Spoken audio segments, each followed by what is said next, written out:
जी हमें को पढ़ने को वजीफा बता दें, औलाद हमारे कंट्रोल में नहीं है। और भाई ये वजीफों से कंट्रोल में नहीं होती। तो अल्लाह फरमाते हैं हमारे नेक लोगों का जज्बा होता है कि उनके घर में क्या माहौल हो, ऐसा कि आंखें देख के ठंडी हो जाएं। तो आंखें पबजी वाले को देख के कभी भी ठंडी नहीं होती। आपकी बच्ची मोबाइल पे लगी हुई है सुबह शाम, उसको भी सेटिंग कराई हुई, उल्लू बनाया हुआ है, सिर्फ तुम लिखा हुआ है उसके लिए ना। उधर भी सिर्फ तुम ही 25-30 होते हैं। फिर अब्बा को टोपी करा रही है, अम्मा को टोपी करा रही है, भाई को टोपी करा रही है, और इसलिए करा रही है कि उसको पता है मेरा भाई भी टोपियां करा के निकलता है। ये मदनी मस्जिद का कह के जाता है, पता नहीं कहां से होके आ रहा होता है।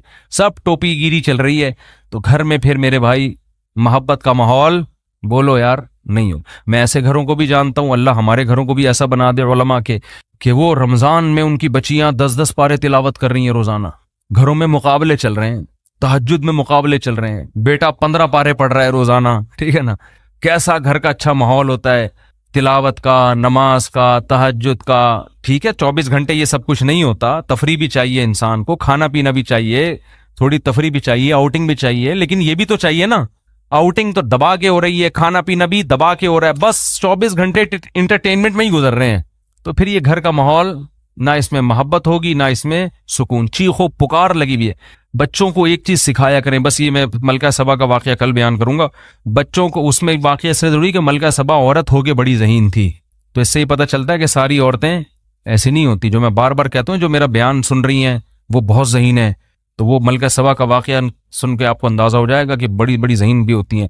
तो एक बात करके बस बयान खत्म करता हूँ कि देखो बच्चों को ना घर में चीखने चिल्लाने ना दो। एक उनको ड्रेस सही पहनाओ प्रॉपर, और एक उनको चीखने चिल्लाने, और इसके लिए जरूरी है जब खुद भी आवाज हल्की हो आपकी। इससे बहुत माहौल खराब होता है। घर में माहौल ये बनाओ जब शादी हो ना उसी वक्त से। अब तो जिनके बच्चे बड़े हो गए अब वो बहुत मुश्किल है। जब शादी हो तो पहली रात बेगम को जो आपने सबसे अहमियत के साथ जो बात समझानी है, पहले तो बेगम को बताएं कि बेगम मेरी आपसे शादी हुई थी, उस सिलसिले में मैं आपके सामने हाजिर हुआ हूं। जरा तमीज से ना, लखनऊ वालों की तरह एकदम नसीहतें नहीं शुरू कर दें। वो कहे कि यार अभी आगे बैठा है, कोई मोहब्बत की बातें करो, आते ही एकदम चिल्ले 4 महीने की बातें शुरू कर दी, इसने नसीहत शुरू कर दी।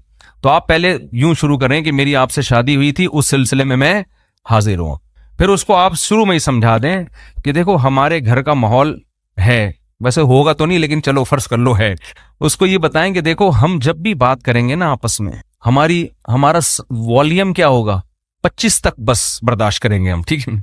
25 से ऊपर किसी का भी वॉल्यूम हुआ तो वो जुर्माना देगा। सही है, अपने बारे में भी 50 भी बहुत है, 100 तो अभी तो डायरेक्ट 100 पे होता है जाके ना, यूं घुमा देते हैं। ये चीखो पुकार अल्लाह को पसंद नहीं। वग़ज़ुज़ मिन सौतिक, कुरान कह रहा है अपनी आवाजों को पस करो। मैं भी ये नसीहत इसलिए कर रहा हूं कि अल्लाह मुझे भी तौफीक दे। ये मतलब नहीं है कि मेरा वॉल्यूम बहुत ही धीमा धीमा और बड़ी तमीज से, तो घर में सब कुछ चल रहा होता है, लेकिन तकरार करने से फायदा ये होता है कि अल्लाह तौफीक दे दे। सीखने वाले हैं ना हम सब। कभी हो सकता है मेरी भी आवाज उछलते कूदते हुए बाहर आ जाए गली में और चीखने चिल्लाती हुई। आप बोलो उस दिन तो बयान कर रहा था, तो भाई हम भी सीखने के लिए कह रहे हैं बातें, लेकिन बात अच्छी करनी चाहिए इंसान को। तो पहली दिन उसको बता दें कि हमारा जो वॉल्यूम है ना वो हमेशा 25 से नीचे नीचे रहेगा, 25 से ऊपर नहीं। जितना अब 100 किसे कहते हैं, पूरा गला फाड़ के जो बात करो ना, ये तो 100 है। उस गले को हमने 4 हिस्सों में डिवाइड करके 25 से ऊपर नहीं जाने देना, बल्कि उसमें कुछ लगा भी दें, ऐसा सिस्टम जो ऊपर नीचे हो रहा हो ना, वो बता रहा हो, कोई ऐसी मशीन लगा दें। तो इसके बड़े फायदे हैं। उससे जब बच्चे आपके पैदा होंगे वो भी कैसे, तमीज से। ऐसा खूबसूरत माहौल बनेगा ना आपके घर, जो लोग आएंगे आपके घर वो कहेंगे यार ये घर जन्नत है, ये तो बड़े सुकून वाली जिंदगी है। इसको आप हल्का ना समझें। ये चीखो पुकार ही हर फसाद की जड़ है। हर फसाद की जड़ क्या है, चीखो पुकार। बात करने की तमीज ही नहीं है। गधे का मसला क्या है, बात गलत नहीं करता, तमीज से नहीं करता बात। गधे की बातें सही होती हैं, स्टाइल गलत। अब गधे को घास चाहिए, बिल्ली को चाहिए भूख, म्याऊं म्याऊं, बस समझ जाता है आदमी इसको भूख लग रही है। गधे को 2 मिनट का काम है आपसे, लेकिन उसके लिए स्टाइल देखो, पहले पूरी आवाज फेफड़ों में बढ़ेगा और भर के फिर हाँ ऐसे निकालेगा। तो गधा के साथ प्रॉब्लम यह है कि उसकी बात गलत नहीं होती, स्टाइल गधे जैसा होता है उसका ठीक है ना। थोड़ी सी बात करेगा आदमी कहेगा अल्लाह का वास्ता चुप हो जा थोड़ी देर के लिए। वो थर में गधे थे ना जो हमने सोने नहीं दे रहे थे रात को। तो यही स्टाइल घरों में लोगों का होता है। अच्छा, वो तौसीफुर रहमान साहब के बारे में मेरा एक क्लिप वायरल हुआ है, ये वजाहती बयान भी मैं कर देता हूँ। मैंने तो मौलाना तौसीफुर रहमान साहब के बारे में ये कह दिया था कि वो चीखते बहुत हैं और बिल्कुल गधे जैसी आवाज़, इस तरह का मैंने कुछ, वो क्लिप मैंने बहुत जगहों से हटाया क्योंकि मुझे खुद लगा कि यार ये मैं भी तौहीन कर रहा हूँ ना, इस तरह मुझे नहीं कहना चाहिए था। बहरहाल एक आलिम दीन है, इल्मी इख्तलाफ, वो मैंने क्लिप हर जगह से हटवाया लेकिन फिर भी वो क्लिप चल रहा है। तो तौसीफुर रहमान, मौलाना तौसीफुर रहमान साहब तक कोई भी मेरा पैगाम पहुंचा सकता है ना, तो मेरा माजरतनामा उन तक पहुंचा दे कि मैंने उससे माजरत भी की है और उस क्लिप को जगह जगह से हटाया भी है। लेकिन वो मुख्तलिफ चैनल फिर कोई ना कोई चैनल चला देता है, फिर कोई मेरे खिलाफ कोई क्लिप बना हुआ होता है कि ये देखो एक आलिम को ये कह रहे हैं। तो वो बात फी नफ्सी ही दुरुस्त है कि बात आराम से करनी चाहिए, लेकिन वो कुछ ज्यादा ही हो गई थी कि किसी को पूरे साफ किसी के बारे में नाम लेके कह देना कि गधे की तरह, तो ये थोड़ा ज्यादा हो गया। तो मैंने उससे माजरत भी की है और वो क्लिप भी हटवाया है, लेकिन चैनल बॉस चैनल हमें पता ही नहीं चलता वो चल रहे होते हैं। तो ये अगर कोई मौलाना तौसीफुर, उनको मौलाना कहते हैं या क्या कहते हैं, शेख तौसीफुर रहमान, सऊदी अरब में मौलाना का लफ्ज़ ज़्यादा नहीं है ना, तो शेख का लफ्ज़ है। तो शेख तौसीफुर रहमान साहब तक कोई मेरा पैगाम पहुंचा सकता है, बल्कि पहुंच ही जाएगा वीडियो के जरिए। तो भाई वो क्लिप्स को मैं हटवा चुका हूं और उससे मैं रुजू इस माना में कि वो लफ्ज़ मेरे क्या थे, कुछ ज़रूरत से ज़्यादा सख्त अल्फाज थे जो मुझे नहीं कहने चाहिए थे। तो खैर, तो घर में बच्चों को क्या सिखाना चाहिए? तमीज़, अदब, सही है ना। तो चीखने चिल्लाने का घर में अगर माहौल होगा तो ये बड़ा मसला है, लेकिन ये शुरू में ही कंट्रोल हो जाती हैं। जैसे वो एक आदमी, दो बंदों ने शादी की, दो बहनों से, दो भाइयों ने दो बहनों से शादी की, 6 महीने गुजर गए, एक की बीवी बड़ी तमीज से, बहुत अदब एहतराम, दूसरे की बीवी कंट्रोल में ही नहीं। तो उसने अपने भाई से पूछा कि यार ये तेरा इस पे इतना रोब है, ऐसे तमीज से बैठी रहती है तेरे सामने, मेरी वाली का तो रोब ही नहीं। उसने कहा मैं पहले दिन आया था ना, मैंने गिलास सामने था, उसको ऐसे किक मारी ना कि किस कमबख्त ने गिलास इधर रखा, फिर गया उधर बिल्ली की गर्दन मड़ोड़ दी, ये कर दिया, ऐसे भटो बच्चों स्टाइल से आए। वो डर गई ना कि ये तो बहुत ही खतरनाक है, तो बड़ी तमीज से। वैसे आजकल खवातीन डरती नहीं है इस स्टाइल से, ये मैं बता दूं, ये पुराने दौर की पुरानी बातें हैं। आजकल आप जाएंगे ना, एक गिलास उठाएंगे, वो उठा के लोटा मारेगी आपके सर पे खोला लेके भाग जाएगी वो, और सही करेगी। जाहिर है ये कौन सा स्टाइल है आने का? आपको चाहिए आप आके उसे उसी स्टाइल में बात करें कि भाई मेरी आपसे कल शादी हुई थी, उस सिलसिले में हाजिर हुआ हूं। तो अब ये 6 महीने बाद ये आया और इसने भी गिलास को किक मारी ना, तो बेगम बोलती है अब इन ड्रामों से कुछ भी नहीं होगा। तो ये शुरू में अगर कंट्रोल हो जाए मामला तो ठीक है, बाद में तो सब चीखना चिल्लाना, फिर तो फोड़ो, सही है ना, वो चीखे आप भी चीखो, वो दरवाजा थोड़ा सा बंद करे आप उठा के खोलो और स्पीड से बंद करो। हमारे हजरत ने एक वाकया सुनाया, इस तरह तलाक हुई है, शौहर घर में आया थका हुआ, तो बेगम इंतजार कर रही थी, कहीं लेट हो गया था ये, उसको गुस्से में बैठी हुई थी बेगम। तो जब ये आया है ना कमरे में, तो इसने दरवाजा धाड़ करके बंद किया ना, बेगम का मूड ऑफ था तो इसने को गुस्सा आया, इसने दरवाजा धाड़ करके बंद किया। बेगम ने कहा मुझे तपाने के लिए इतनी जोर से दरवाजा बंद किया, दोबारा और तेज बंद करो। ये भी बस सींग नहीं थे इनके, हरकतें तो वही बैल वाली। पुराना वाकया है, उनको नहीं पता चलेगा। इन्होंने क्या किया, खोला और फुल स्पीड के साथ दौड़ करके और जोर से, फिर लड़ाई शुरू और तलाक तक नौबत आई है। किस बात पे कि जी दरवाजा जोर से, इस पे उनकी दरमियान तलाक हो गई। तो ये है इंसान जब गुस्से में बेकाबू हो जाता है, और अब भाई उसने अगर बोल दिया था जोर से बंद करो तो कुछ और बोल देते ऐसे मौके पे, बोले बेगम ये मुनासिब नहीं है, मैं शादी हुई थी इस सिलसिले में हाजिर हुआ हूं और आप क्या कर रही हो फिर तो मामला तलाक तक कम से कम ना पहुंचता। अल्लाह ताला समझने की अमल की तौफीक अता फरमाए। भाई एक सवाल की पर्ची रह गई, बहुत देर से दी हुई इन्होंने। अम्मा ने किसी को रकम रखवाई थी कि ये मेरे फलां बेटी को दे देना, और उसकी 2 बेटियां हैं, तो क्या वो रकम दोनों में तकसीम कर सकते हैं? माँ ने जो रकम रखवाई थी कि मेरी फलां बेटी को दे देना, माँ का अगर इंतकाल हो गया है तो ये फलां बेटी का नहीं है, इसमें वारिसों का पूरा पूरा हिस्सा है। बेटियों का भी है, माँ के अगर बेटे हैं तो उनका भी है, माँ के अगर बेटे नहीं हैं तो फिर वालदा के जो बाप थे उनका है, बाप भी नहीं है तो भाइयों का है। वो तफसीर उलमा से पूछ लें। अपने औलाद के लिए, वारिसों के लिए वसीयत शरीयत में कल अदम है। ये जो लोग कहते हैं ना कि ये इतना मेरे फलां बेटे को दे देना, फलां बेटी को, ना ना ना, कुछ भी नहीं होगा। जब मरेंगे तो विरासत तकसीम होगी उसमें। कि आप जो चाहते हो ना हमारे घर में अमन कायम हो जाए, हमारे घर में मोहब्बत हो, तो आपके अल्लाह की कसम उठा के बोलता हूं आपके पास इस्लाम के अलावा कोई ऑप्शन नहीं। तो इतना लिबरल बनो जितना अफोर्ड कर सकते हो। हाँ, जो मेरे पास घर के हालात और वाकयात आ रहे हैं ना, अभी एक लिबरल फैमिली में वाकया हुआ कि अब मैं वो सुनाऊंगा तो फिर वो उनको पता चल जाएगा, तो मुनासिब नहीं है, क्योंकि अब इसमें मैं ऐसे जितना भी किरदार को वो तब्दील करूंगा ना तो वो समझ जाएंगे। तो दूसरा सुना देता हूं जो बहुत पुराना हो, उनको पता ना चले। यानी बच्चों को लिबरल बनाया, ब्रॉड माइंडेड बनाया कि ये मौलवियों के चक्कर में नहीं पड़ना। तो बच्चे फिर इतने आजाद हो गए। चलो ये तो मैं सुना देता हूं, इस पे इंशाल्लाह जिसका ये वाकया वो नाराज नहीं होंगे। ये वाला वाकया एक साहब ने मुझे बताया, मैंने अपनी बच्ची का स्कूल में एडमिशन करवाया, रिटायर ऑफिसर हैं वो, ऐसे ही किसी स्कूल में जो आजकल बड़े मशहूर हैं, जिनका एजुकेशन लेवल बहुत ऊंचा, भारी भरकम फीसें देख। ये पिछले हफ्ते का उन्होंने मुझे बताया ये वाकया। कह रहे हैं मैं एक दिन बच्ची को मैंने कहा, 9 साल की बेटी, उसको मैंने कहा पानी पिलाना। इंग्लिश में कहती है कि जो काम आप खुद कर सकते हैं वो दूसरों से नहीं करवाना चाहिए। बात आ रही है समझ में? डैडी, पापा, जो काम आप खुद कर सकते हैं वो दूसरों से नहीं करवाने चाहिए। कह रहे मेरी तो खोपड़ी घूम गई यार। हालांकि वो खुद एक बहुत बड़े ऑफिसर हैं, यानी वो कोई मजहबी नहीं है जो मुझे सुना, उनकी अपनी दाढ़ी भी नहीं है, उम्मीद है इंशाल्लाह नमाज पढ़ते होंगे। लेकिन वो कहने लगे कि यार मुझे याद आया कि हमारी माँ या हमारे वालिद साहब जब हमें पानी का कहते थे तो हमारे भाइयों में लड़ाई होती थी, कौन पिलाएगा। लड़ते थे हम, मैं पिलाऊंगा अगर नहीं मैं पिलाऊंगा। कह रहे हम आधा आधा घंटा बैठ के अपनी माँ और अपने बाप के पांव दबाते थे, क्योंकि हमने सुना हुआ था मस्जिद में मौलवी साहब से कि माँ की खिदमत करके जो दुआ ली जाए उसका नेमुल बदल दुनिया में कोई नहीं है। और स्कूलों में भी ये चीजें बताई जाती थी। कह रहे हम तो बाप पांव दबाने के लिए, पानी तो ज्यादा जरूरी चीज है ना, पांव दबाना तो कोई जरूरी फर्ज थोड़ी है, इससे क्या होगा, पांव दबा के वक्ती तौर पे रिलैक्स हो जाता है आदमी।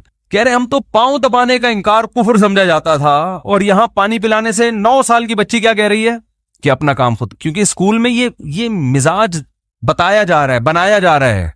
कह रहे मैंने पहली फुर्सत में उसको स्कूल से निकाला। अब कहाँ एडमिशन किया ये उनकी हेडेक है, होम स्कूलिंग का किया या क्या किया वल्लाह आलम, कोई इसे इस्लामी स्कूल में एडमिशन करवाया।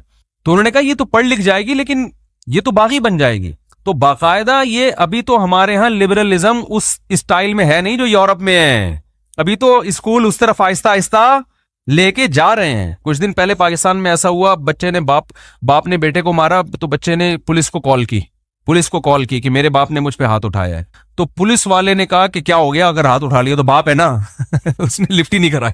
क्या ख्याल है? क्योंकि पुलिस वाले ने कहा यार आज मैं इसको जेल में बंद करूंगा तो कल मैं अपने बच्चे पे हाथ उठाऊंगा, वो कहेगा दूसरों के लिए उसूल कुछ और मेरे लिए उसूल कुछ और।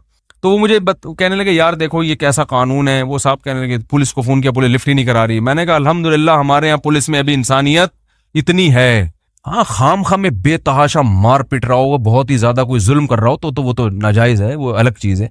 उसमें तो हम भी कहते हैं पुलिस को बता भाई ये तो हड्डियां तोड़ रहा है, ठीक है ना। खाम में बाज लोग नफसियाती होते हैं, घर में आते ही चीजें तोड़ना फोड़ना, उठा के इधर पटक दिया उधर का सर फोड़ दिया। कुछ ऐसे बाप भी हैं मार्केट में, थोड़े हैं लेकिन इस तरह के वाकयात भी होते हैं। बीवी को मार रहे हैं बिला वजह बच्चों के सामने। एक साहब ने मुझे बताया मेरे वालिद ने मेरी माँ को मारा और उसका हाथ तोड़ दिया।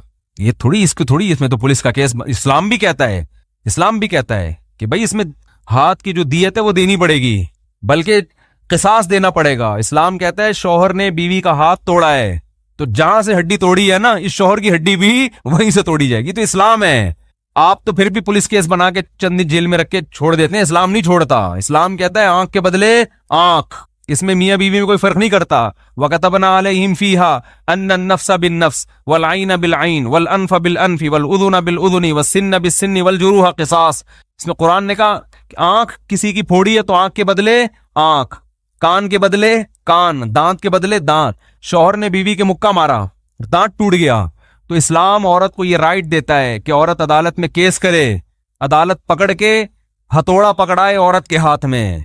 और अगर औरत को ये खतरा है कि इधर का दांत तोड़ने के बजाय पूरी बत्ती सी निकल जाएगी, तोड़ने नहीं आते उसको, वैसे तो आते हैं सबको अल्हम्दुलिल्लाह, लेकिन अगर नहीं आते तो जल्लाद को कहा जाएगा, डॉक्टर को कहा जाएगा इसका दांत निकालो यहां से। फिर औरत को यह राइट है कि चाहे तो माफ कर दे या दियत ले ले दांत की, जो भी दियत बनती है। तो ये तो राइट किसने दिया है? शौहर ने बीवी को कत्ल कर दिया तो औरत के वारिसीन को यह पूरा पूरा हक हासिल है कि वो शौहर को क्या कर दें, कत्ल कर दें अदालत के जरिए। तो एक सजा होती है अदब सिखाने के लिए। अदब में दांत थोड़ी तोड़े जाते हैं या ऐसे थोड़ी मारा जाता है जानवरों की तरह। तो मैं तो उन बापों की बात कर रहा हूं जो तमीज से मारते हैं। बच्चा नहीं बात माना, 2 थप्पड़ लगा दिए उसके। भाई इंसान का बच्चा बन क्या कर रहा है ठीक है ना। तो इस पे भी केस, ये थोड़ी होता है भाई, ये तो आप कल्चर को तबाह कर रहे हो।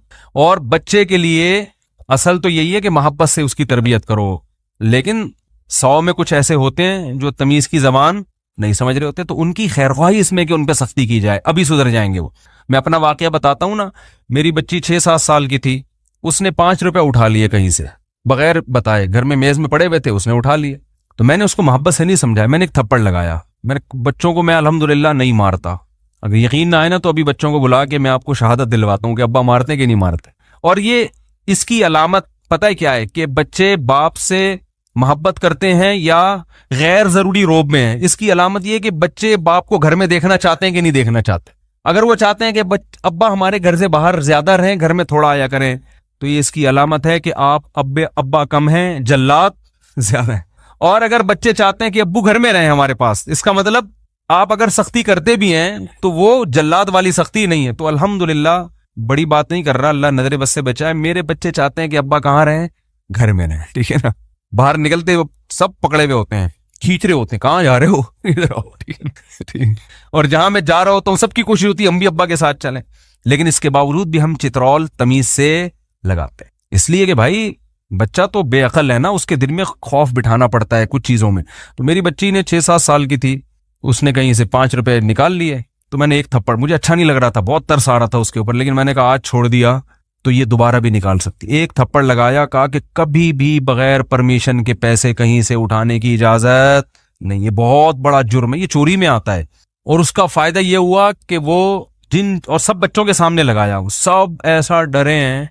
अब मैं मुतमईन हूं, मुझे पता है घर में कहीं भी पैसे पड़े होंगे, बच्चे नहीं उठाएंगे। वो एक पर रोप बैठ गया। अब अगर हम यूरोप में होते हैं, पैसे उठाए, हम कहते नहीं, बच्चों को तमीज से मोहब्बत से समझाओ, बिठा के देखो बेटा ऐसे नहीं करते। वो तो तमीज से तो समझा चुके थे ना, तमीज से पहली दफा में थोड़ी है, पहले तो 2-3 दफा तमीज वाला प्रोग्राम चल चुका था। लेकिन बच्चों को शैतान आके वर्गलाता रहता है, यार उठा लो, क्या जा रहा है, तो उसका इसमें फिर सख्ती करनी पड़ती है। एक दफा कर ली, हमेशा के लिए जान छुड़ गई। इसमें बच्चे का फायदा हुआ कि नहीं हुआ?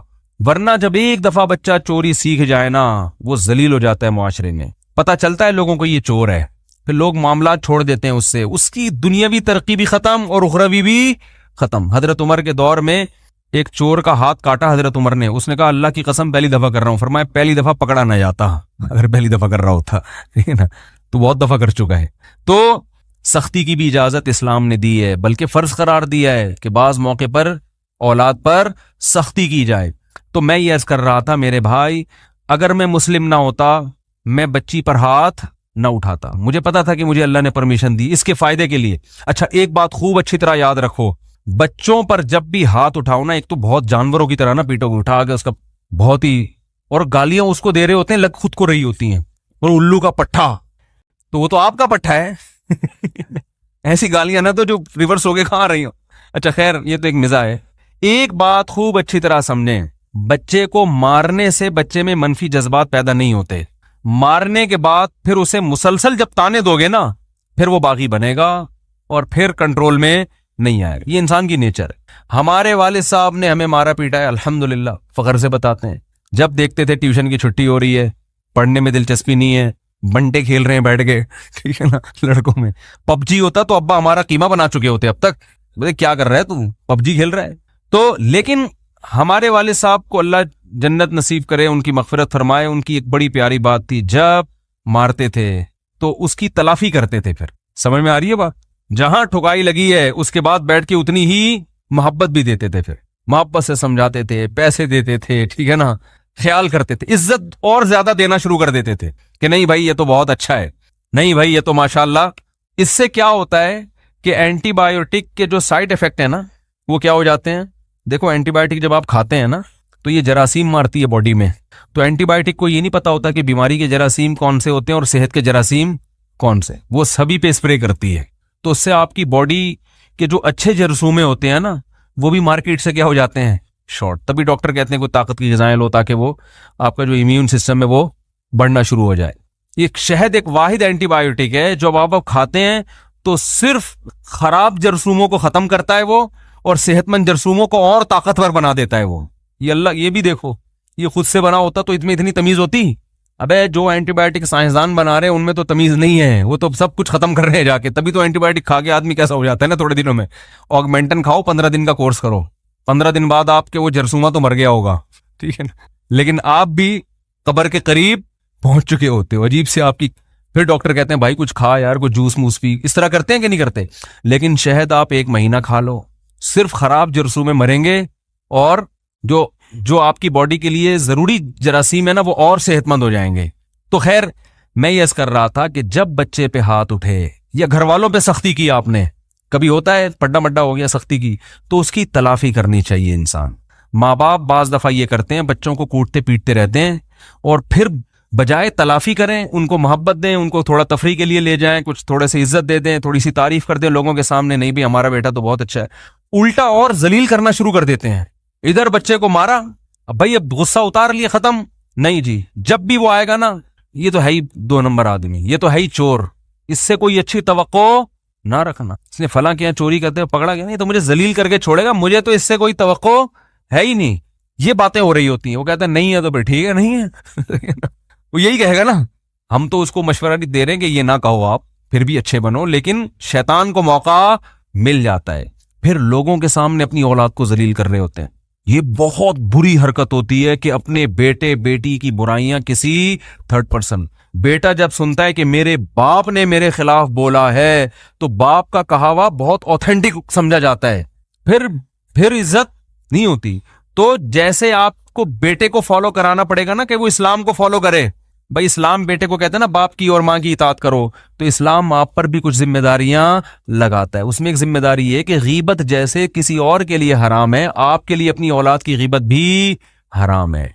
बहुत मुश्किल है बात समझाना। जैसे किसी और को किसी के सामने जलील करना हराम है, तो अपनी औलाद की इज्जत का ख्याल करना भी आप पे फर्ज है। बल्कि अपनी औलाद को रुस्वा करने का गुनाह दूसरों को रुस्वा करने से ज्यादा है, क्योंकि रिश्तेदारी में आती है ये चीज।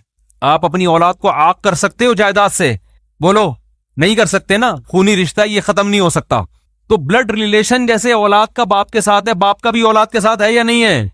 तो बाप को इजाजत नहीं है कि वो अपनी औलाद को लोगों के सामने रुस्वा करे। अगर उसमें कोई जुर्म है भी तो बाप पर वाजिब है कि उस पर पर्दा डाले। वो ये नहीं बताया कि मेरा बेटा वहां बैठ के सुट्टा पी रहा था, पता है, ये जाना है मैंने, ये है, इतना इन पे खर्च, ऐसा बता रहे होते हैं, मुझे भी बताते हैं।